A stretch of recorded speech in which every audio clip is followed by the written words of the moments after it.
Magandang araw po mga ka-viewers. At ako po ay nalulungkot na si Tay Digong ay nasa ICC nakakulong. At sa kanya mga supporters po, ipagdasal po natin.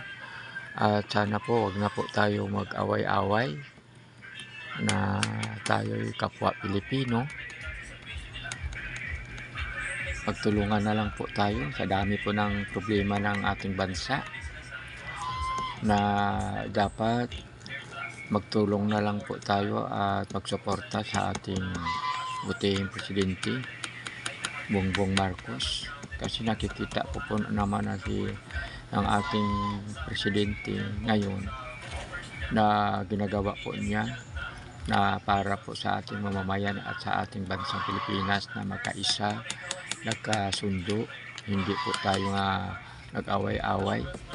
At saka sa kanyang pagkaupo naman po ay pinuto po siya ng mga tao.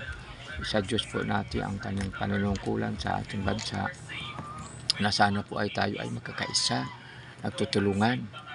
At ipag-pray po natin si Tatay Digong sa Netherlands na sa kanyang mga kaso. At yan po naman ay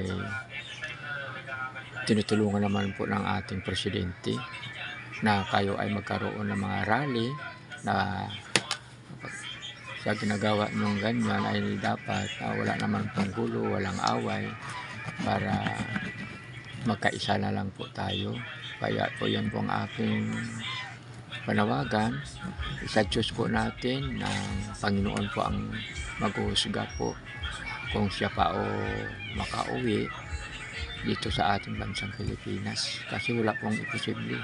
Na manalangin po tayo lahat na magsuporta po sa kay Duterte.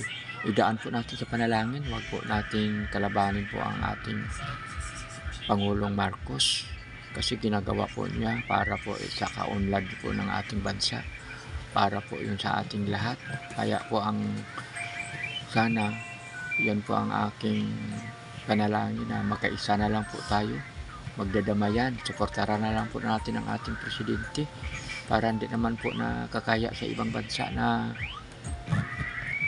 tayo ay nag-aaway, nagkakaroon ng hindi pagkaunawaan sa ating gobyerno.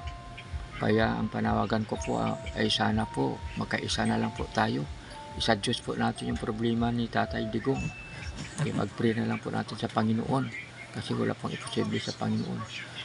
Ipag-pray po natin sa kanyang pagbalik sa Pilipinas. Huwag po na lang po natin kalabanin ang ating Pangulong Marcos. Sa dami-dami na po niyang problema na ang bansa po natin, na maraming sumasakop sa atin. Kailangan tulungan po natin ang ating gobyerno, si BBM. Huwag po natin kalabanin, magkaisa na lang po tayo para walang gulo. Kasi ginagawa na po ng ating Pangulong Marcos para sa ating bansa nga matulungan po ang mamamayan. At ang ating Pangulong Marcos po, ipagdasal po natin na mahabang buhay, at bigyan po siya ng at gabayan po siya ng Diyos Ama.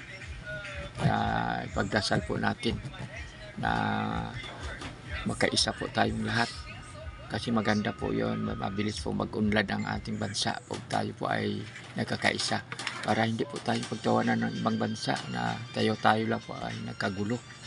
Ipag-pray po natin na magkaroon po ng peace of mind ang mga Duterte sa kay Marcos. Ipagdasal po natin si Tatay Digong na sana makabalik na po siya sa ating bansa. Wala pong imposible sa ating panalangin. Yan lang po. Maraming salamat sa mga viewers ko. Yan po ang ating ipagdasal, na peace of all Filipino in the Philippines. God bless to every one of you.